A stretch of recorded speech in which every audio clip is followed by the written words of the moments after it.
যতটা সহজে সবকিছু দেখা যায় ততটা সহজে সবকিছু সম্ভব হয় না, এটাই বাস্তব।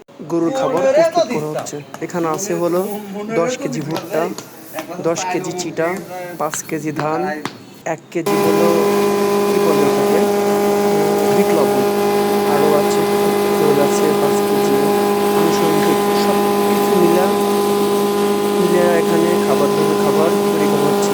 আসলে দেখতে যতটা সহজ, আসলে বাস্তবে এতটা সহজ না। দেখলেই মনে হচ্ছে হুট করে হয়ে যাচ্ছে। দেখুন খাবার কীভাবে সুন্দর করে প্রসেসিং করে আবার ওর ভিতরে ঢোকানোর পরে যখন এই হুইসেল থেকে বের হচ্ছে, আসলে দেখতেই মানে মজার, কিন্তু পরিশ্রমটা অনেক।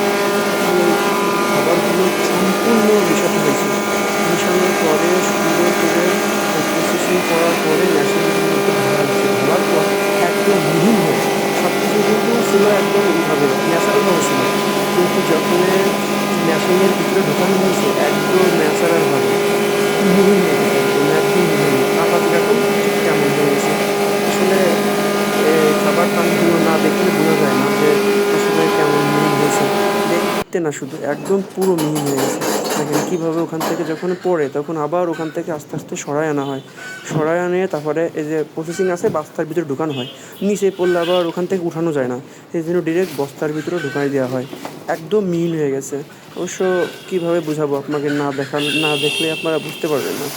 এটা হলো পুরো প্রসেসিং, যে একদম কীভাবে গরুর খাবার প্রস্তুত করা হয়।